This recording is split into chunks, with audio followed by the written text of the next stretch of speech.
Welcome back, everybody. Well, the wind's blowing 40. It's raining lightly, and I don't know what's gonna happen. Let's go check some cows, and that's what's happening on Ranching Sodak.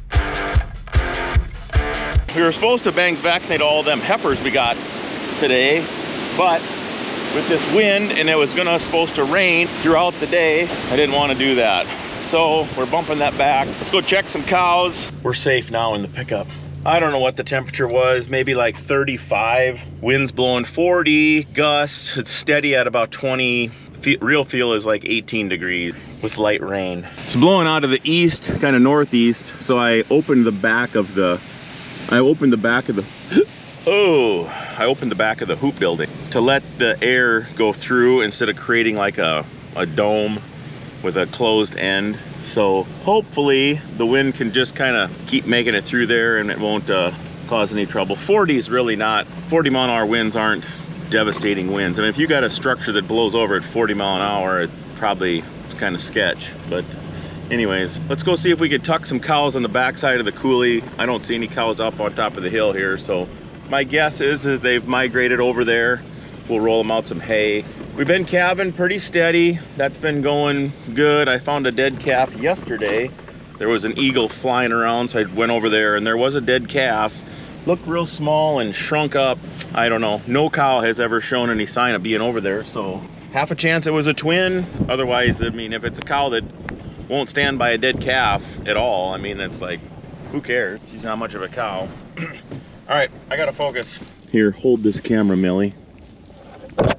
Oh my gosh. Where's Jimmy when we need him? So this coulee is fenced off. I got a hot wire and this drops down to a creek, but it does give us decent protection from the east. As you can see here, these cows are laying down out of the wind, and then all these cows are hunkered up here, and they're pretty well protected out of the wind here too from the east. So I'm gonna I usually roll the bales out here in front. I haven't fed over here yet at all this spring. I haven't had to. And then the calves can, since it is just a single strand hot wire, the calves can go underneath that wire and then they can be in that grass and down in those trees if they want. But so let's roll them out here and kind of open them up and see what we got. But I see a whole bunch of calves laying right over there.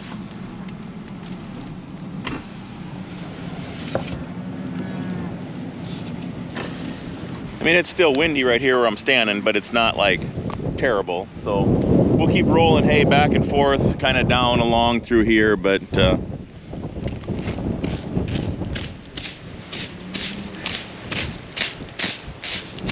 I debated on whether to show you guys this because I thought it was going to be a complete train wreck, and it's still not even anywhere out of the woods. But this calf here, you see he's still just barely breathing, he's just going. But the mother, one of these cows over there, she's very confused. When I just went and got this second bale, and I don't know, I don't believe this totally myself, but I just basically watched it. 10 minutes ago, I was out here, I gave him the first bale, and I saw that cow. She had one back leg sticking out about 2.5 feet. One. All the way out. I went and got another bale, and I'm thinking in my head, should I film any of this? This cow's probably gonna be a wreck. This calf's gonna be dead. I'm gonna have to take her up to the yard, whatever. 10 minutes later, I just come back. She has had this calf backwards with one leg back. And he's right there. I just shook him a little bit, and he's breathing now. She's standing right there, very confused and upset because the birth was not normal. I've watched calves be born with both of their front legs back, just the head coming out. This is the first one I've ever watched come out backwards with one leg back. Interesting. We'll see if I'm so kind of surprised she doesn't want to come over here, but we won't chalk this thing up as a loss yet. I do have some bagged colostrum that we could bring him and tube him if nobody wants him, but I don't know why she's really not want anything to do with it, but we'll keep you posted. It's a miracle though, I would say. Well, I don't know if it's a miracle or not. I think a lot of, not a lot, I think a lot of calves when they're born, they either fall on their head. Here she comes. There you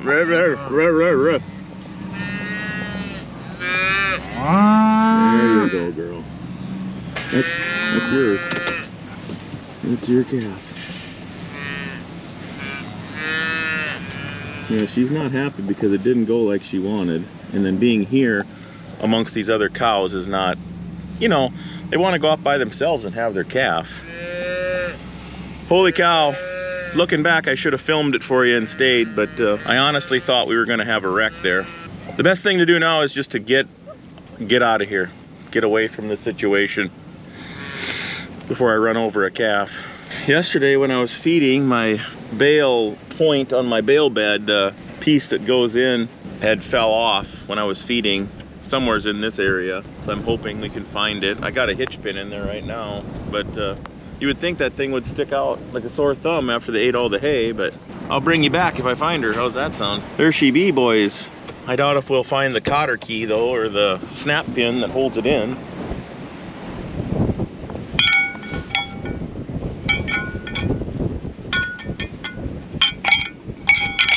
Same cow as before coming to greet us. I got this bale on backwards, but you can see this coulee, you know, the calves could slip underneath this wire, and then it's not super great and it's kind of steep, but with that junk there too. But as I walk away from these trees, I start to get lower here too. So right out here in this bowl with the wind coming over there, northeast wind, this is actually a pretty nice little spot. So I'm gonna roll this bale with the wind right down through here, so that way if they start laying down in that row of hay, you know, a calf can lay on the backside of a cow. So this group is a little different. We ain't got no trees over on this side. We got a hill, so you can see this hill here, pretty high, and it slopes down, and I can tuck them along the edge of here, and then that fence line is a double fence, and I have a hot wire on my side, so the calves can get into that grass, so they can slip into that between the fences, the double fences, and they can slip in there and be in 2-foot tall grass. If I feed the cows in front of that fence line, the cows kind of become a windbreak. The calves kind of can tuck in there if they need to. This side doesn't have great protection. It's got a lot of hills, but not a lot of wind protection. And this is where they're going. I just got to open this gate right there, and then they're going out into this pasture. But we got to put a half a mile of poly wire up to give them just this first 80. I'm not fencing in the rain. That'll have to be later this week if she quits. So we'll get them a couple more bales and get these guys the best we can. The first two I brought them were just canary grass, and they're not happy. See, if you zoom in right there on that tree, there's a little calf laying right in there, hunkered down. These are the days that I kind of sit at the gateway and hoping that Sassy Pants was with me to grab that gate. The wind and the rain. Help me! Went over to Jim's and I got a couple of second cutting grass alfalfa bales, a little bit better hay. Maybe they'll leave some of this canary grass for the calves to lay on. It is getting a little greasy over here too. These side hills don't have a lot of grass on them, so it is getting a little muddy, but we're making her.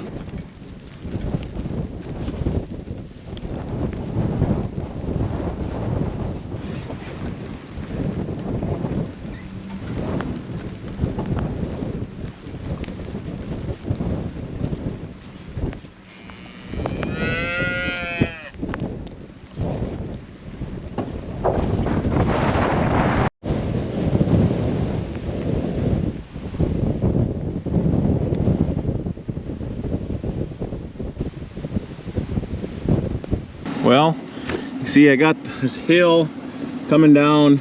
I fed there. The calves are all on the back side of the cows, so they've got protection from the cows. And then I shut this electric fence off. There's a gate right here. I deadened the gate, and then I deadened this 1/4 mile. So now see that calf? He's gonna crawl through the fence right there, and he's not gonna get shocked. So he'll be able to crawl through the fence, and now he can get down in that taller grass and hunker down. Well, I showed you there, you know, they're scattered out in that taller grass, laying down. If you think about a calf, he lays down He's only 9-10 inches tall. So if he's in 1.5 feet of grass, he's basically in pretty good wind protection. So I guess that's pretty much all we can do for this deal. So I came down here because I see this cow. So that first group of cows is right on the other side of them trees. And she's tucked over here. But if you zoom in right by that tree, right there, there's a little calf tucked in there. He's got a really nice spot. There's these trees on the other side of the road blocking it from the east. So there's not much wind right where she's standing. And that little guy, he's got a really good spot. Good mom, just letting it happen. So when I was looking at that cow on my way back, on the other side of the road, I didn't film, but I found this calf. He was flat out, not in the mud, but the umbilical cord is still red and wet. No mother around, so I'm not sure what's going on. But he was flat out with his head cranked back, so I don't know. We're gonna blow dry him and dry him all off with a towel, and then we'll tube him and see what happens. But we might have got lucky with that backwards one today, and this might be our, who knows. So we got him all dried off, and we curled him up, and then rice in here and put it in the microwave, and then they're like little hot, like a little hot rock deal. But anyway, he's still pretty cold on the inside, but we're gonna mix up some colostrum supplement, and then we'll tube him. That's pretty much all we can do for right now. Just is gonna have to take time for his body to get warm back up, and we'll see how long he was out there, I guess, and time will tell if this works or not. But this is a supplement, or this is actual a colostrum replacement, and this is the tube. Try to get it in his tummy, not his lungs. Put in his lungs, it doesn't work very good. Okay.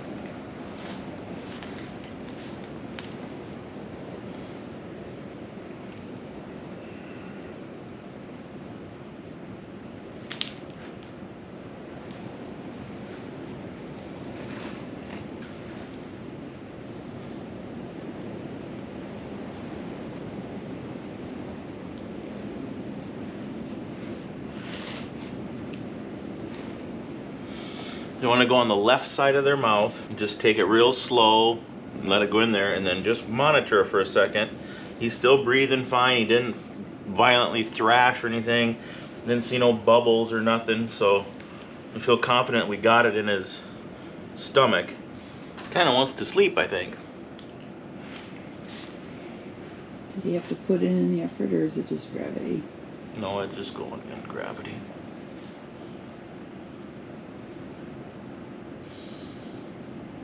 So we got the whole tuber in him, and now this thing is a little whelping pad.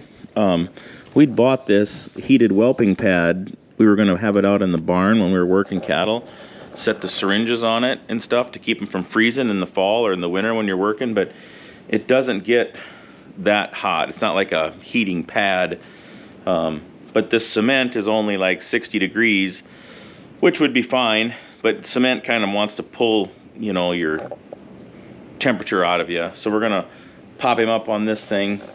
This will keep it about 70 to 80 degrees, I suppose, the bottom. And then, so I think he probably wants to sleep, but he's got a full belly full. We got him dried off, and give him a few hours and see what which direction he goes. Well, we had a little dinner, like a couple hours have passed, and status is the same. He's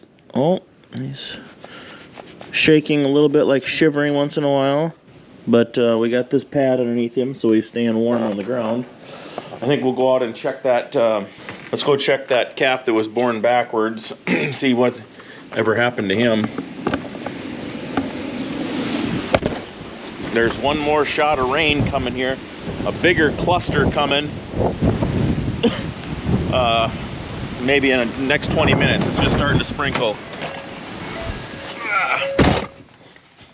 The wind is not supposed to subside. It said till 1 o'clock in the morning. So another 12 hours basically. Windy enough for whitecaps on the lake. I grabbed a bale just because it's kind of habit. Every time I got the pickup, I go grab a bale. But and it looked like maybe 75 cows had went over to the gate that's gonna go out into the pasture once we release them. There's just a few calves over there. So that's actually kind of good. And I snuck around the hill, and I'll sneak back over here, and maybe the pairs are over here, which is actually kind of better if they've segregated, so you won't have as high of a chance of stepping on a calf, potentially, you know. There were a few calves over there, but it was a lot of cows that hadn't calved. I think that's the calf. I think that's the cow. I'll have to check, but I'm pretty sure that was her. So that thing, well, we'll double check, but the one I'm talking about is, and I should have filmed it. I should have stuck around, but I honestly thought when I went to go get that second bale, I thought, what's going on here now?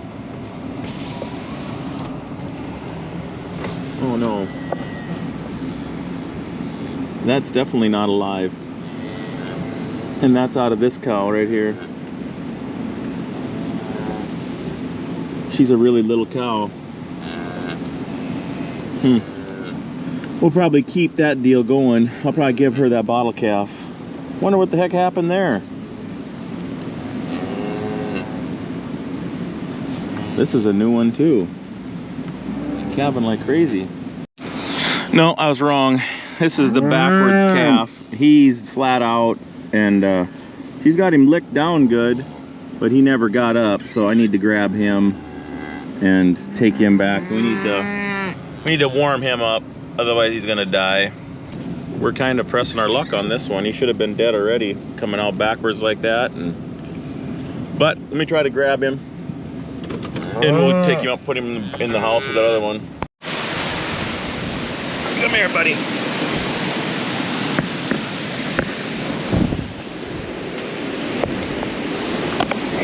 This one's a little more responsive than that first one we found.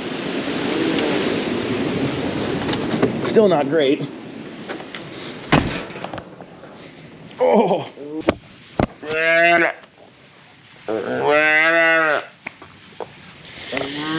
Alright, we'll give him the blow dryer treatment and some towels and see what happens. So here's the latest update. I'm gonna try the calf revival trick on the first one. He's been, it's been a few hours now since we put the milk in him. His mouth is starting to warm up inside. If you stick your finger in his mouth, that's a good sign if they're starting to, temperature starting to come up. But what I'm gonna do is put a belt around his chest fairly tight for about 15 minutes, and then we'll go around his hip around here with another belt for like 15 minutes, and we'll try to squeeze him down, and it kind of, what it will do is mimics the being in the birth canal. Then after 15 or 20 minutes of being constrained like that, then we'll release them, take them both off, and then we'll kind of rub him down a little bit and see if we can't get him to stand up, and see if we can't kind of restart him. It's probably been about 10 minutes. I'm gonna I had this belt cinched up on his chest, and I was actually kind of laying on him too and pushing his legs straight out. But I think we should take her off now and see if we can't get him to stand up.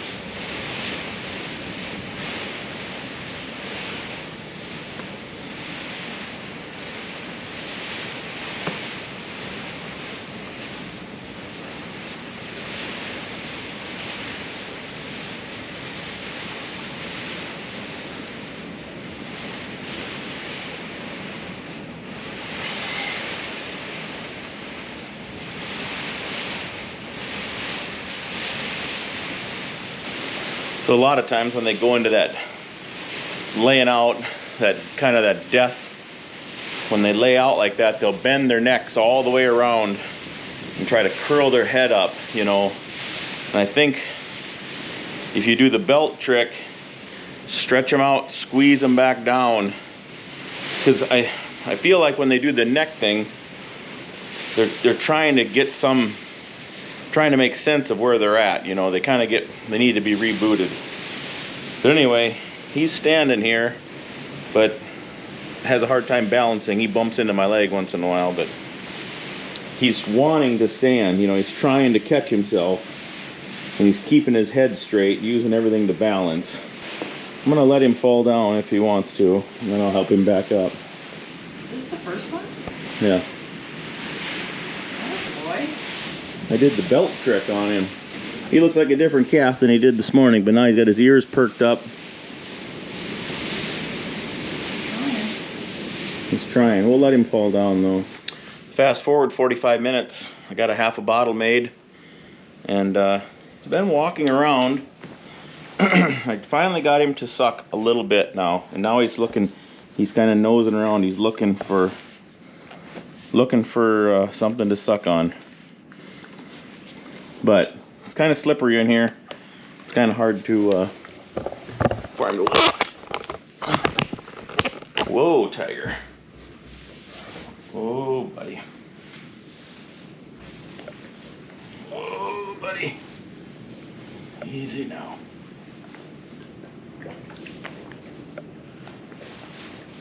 Get 1 foot on a rug and 1 foot on the cement.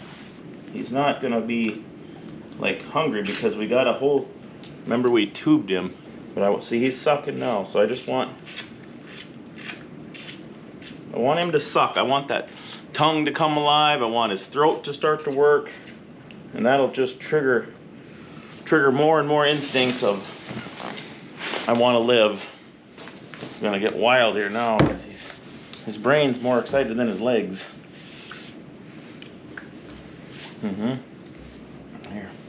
Well, good news, folks. The calves are starting to take a crap on the floor, and Sassy Pants is cleaning it up. Doug saved the bacon. He brought us a couple more bags of colostrum, so we're gonna go out and see if we can't find another rescue mission. Let's cheer her on too. No. We're doing good. No. Girl. Okay, guys. Got some damage here. We got a couple pieces of tin are blowing off. I think what we need to do is get this. Oh, there's another sheet there. Let me go get the skid steer and we'll put something heavy on it. So it's a little too dangerous for you guys, but we got the piece of tin back, put a couple of totes that got maybe 300 pounds of oil in them, put a tire on there. It's a little better. Which one? Well, we were out in the first group and gave them a few more bales. Didn't see anything. There's one new calf there that we got to keep an eye out on and see if he gets up and sucks. It's 47 degrees right now, and it stopped raining. The wind's still blowing, but there's a chance he could get going on his own. I'm over here in the old cows now, and we're gonna feed him up along the backside of those trees for the east wind tonight. See if they'll give up and quit walking around, and see if they'll just hunker down. Maybe some more rain tonight, we'll see. But we get this feeding done, we're gonna go back and belt that other calf, and we'll see if we get lucky on that one too. So that'll be coming up next. Now we're in business.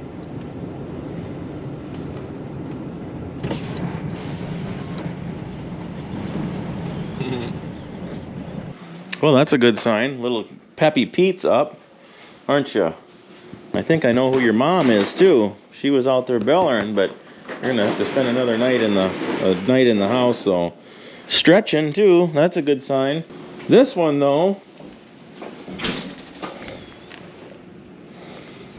I think we need to belt him, and we'll do the old belt trick on him and see what happens.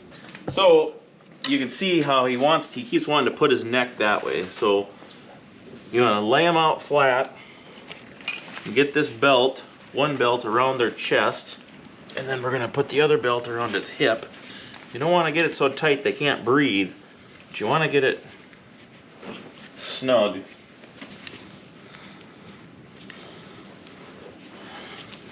Get his tail bent in there.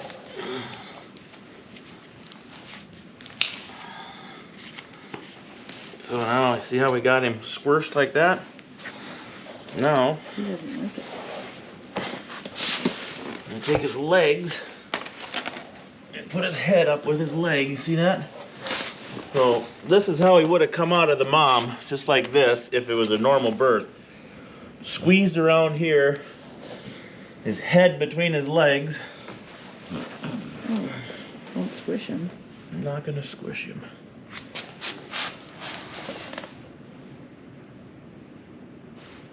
See that twitch there? That's a good sign. So I'll bring you back in 5 to 10 minutes. So I took the belts off and I started rubbing him a lot. And I held him up for a second. He went down. And I just kept rubbing him, and as soon as he tried to stand up, I just helped him a little bit and he popped right up. But he's gonna take him a minute, obviously, to get his muscles and brain hooked together. But he's trying to balance himself, which is good.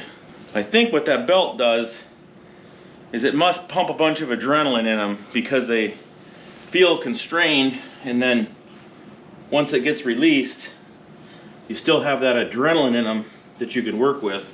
Hopefully tomorrow we can take them back to their mothers if it isn't raining too bad. But you see how his head is straight? Oh, that he's not looks trying good. he's not trying to curve around.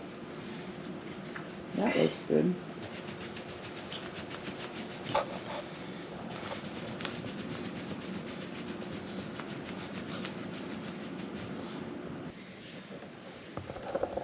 Takes a while, but he starts getting his muscles and his brain to work together.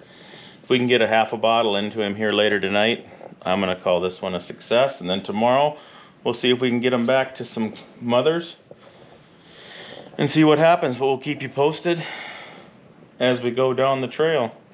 Maybe graft that Slim Pickens onto that 1183, a little short cow, if the weather straightens up. All right, thanks for tuning in. We'll catch you on the next one. Peace.